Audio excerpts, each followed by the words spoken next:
Tekanan inflasi kembali menjadi sorotan di Inggris seiring rencana kenaikan upah yang masih cukup agresif di kalangan dunia usaha.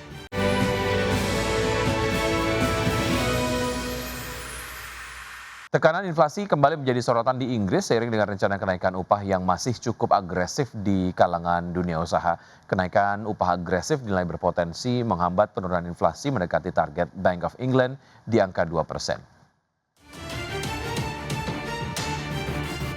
Tekanan inflasi kembali menjadi sorotan di Inggris seiring rencana kenaikan upah yang masih cukup agresif di kalangan dunia usaha. Survei terbaru Incomes Data Research menunjukkan mayoritas perusahaan di negeri Raja Charles itu bersiap menaikkan gaji karyawan di kisaran 3% hingga 3,49% pada tahun ini. Level yang dinilai sebagian pembuat kebijakan Bank of England berpotensi menghambat penurunan inflasi ke target. Melansir Reuters, sebanyak 39% perusahaan responden menyatakan mengincar kenaikan upah 3% sampai 3,49%. Porsi ini menjadi yang terbesar, disusul 22% perusahaan yang merencanakan kenaikan lebih tinggi di rentang 3,5% sampai 3,99%. Sementara itu 16% perusahaan memilih jalur yang lebih moderat dengan kenaikan 2,5% hingga 2,99%. Sebagai catatan, inflasi Inggris sempat mencapai puncak tertinggi dalam 18 bulan sebesar 3,8% pada kuartal 3 2025. Lonjakan tersebut dipicu antara lain oleh kenaikan satu kali pada harga-harga yang diatur pemerintah, serta tambahan pungutan bagi pemberi kerja pada April 2025. Meski inflasi kemudian melandai ke 3,4%, level tersebut masih jauh di atas target Bank of England sebesar 2%. Gubernur Bank of England Andrew Bailey menyatakan optimismenya bahwa inflasi bisa kembali mendekati target pada April atau Mei 2026.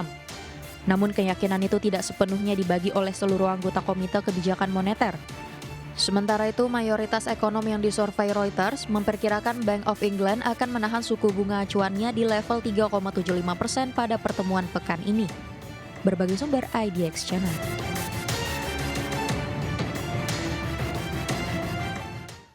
Ya, selanjutnya bisa dari bursa global, bursa Wall Street berakhir di area positif pada perdagangan di hari Senin dipimpin oleh saham produsen chip dan perusahaan terkait dengan kecerdasan buatan. Saham raksasa teknologi kembali menjadi motor penggerak pasar dengan saham Alphabet naik 1,9% dan mencetak rekor tertinggi baru, sementara Amazon menguat 1,5%. Adapun kedua perusahaan dijadwalkan merilis laporan keuangan kuartalan pekan ini. Pada perdagangan di hari Senin, indeks S&P 500 ditutup naik 0,54% ke posisi 6.976 dan Nasdaq Composite menguat 0,56% ke posisi 23.592 dan indeks Dow Jones Industrial Average yang melonjak 1,05% ke level 49.407. Sementara itu, bursa ekuitas Eropa bisa mencetak rekor tertinggi baru pada perdagangan di hari Senin didorong lonjakan saham sektor keuangan dan kesehatan. Stoxx 600 yang ditutup lonjak 1,03% ke posisi 617,31. DAX Jerman menguat 1% ke level 24.784 dan FTSE 100 Inggris yang naik 1,15% ke level 10.341.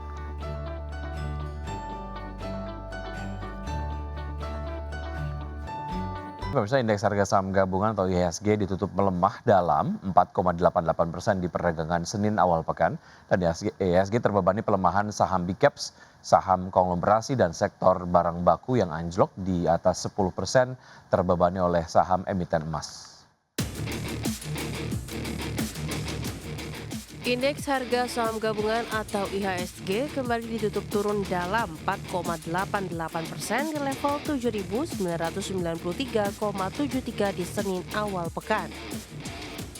Intraday IHSG pangkas pelemahan usai sentuh level 7.820,225 di sesi 2. Sektor yang turun paling dalam, sektor barang baku anjlok 10,74%, disusul sektor barang konsumer non-primer jatuh 7,67%, sektor energi tergelincir 7,66%, sektor properti dan real estate turun tajam 6,27%, sektor transportasi dan logistik terseret 6,18%. Sektor infrastruktur terdepresiasi 6,06%, teknologi tertekan 6,04% dan sektor perindustrian melemah 5,88%. Saham-saham konglomerasi kembali jadi pemberat utama IHSG, diantaranya saham DSSA ditutup anjlok 12,42% di level Rp86.700 per saham. Saham film ditutup terkoreksi 15% di Rp12.325 per saham. Saham Mora ditutup ARB melemah 14,99% di level Rp9.925 per saham. Dari konglomerasi, emiten Prayogo Pangestu, saham BRPT melemah 14,81% di Rp1.840 per saham. Saham Brand terkoreksi 2,35% di Rp8.325 per saham. Dari grup Bakri, saham Bumi melemah hingga 14,76% di Rp220 per saham. Saham Dewa melemah 14,81% di Rp460 per saham. Saham BRMS ditutup tertekan 14,81% di Rp920 per saham. IHSG juga terbebani pelemahan sektor barang baku yang anjlok 10,58% di penutupan sesi 2 Senin. Sektor barang baku terpapar harga komoditas emas turun dalam dan mencatatkan penurunan harian terbesar. Saham AMMN ditutup melemah dalam 14,80% di level Rp6.475 per saham. Saham Antam ditutup melemah 9,50% di level Rp3.810 per saham. Saham emas ditutup melemah 9,92% di level Rp5.900 per saham. Saham MDKA ditutup melemah 14,95% di level Rp2.730 per saham. Dan saham Arci ditutup terkoreksi 14,93% di Rp1.510 per saham. Saham PSAB melemah 14,91% di Rp468 per saham. Dan saham HRTA melemah 14,80% di level Rp1.900 per saham. Berbagai sumber, IDEX Channel. Sementara itu harga minyak jatuh lebih dari $3 per barrel pada perdagangan di hari Senin setelah Presiden Amerika Serikat Donald Trump menyatakan Iran serius melakukan pembicaraan dengan Washington memicu ekspektasi meredanya ketegangan geopolitik. Tekanan tambahan datang dari penguatan dolar Amerika Serikat serta perakiraan cuaca yang lebih hangat.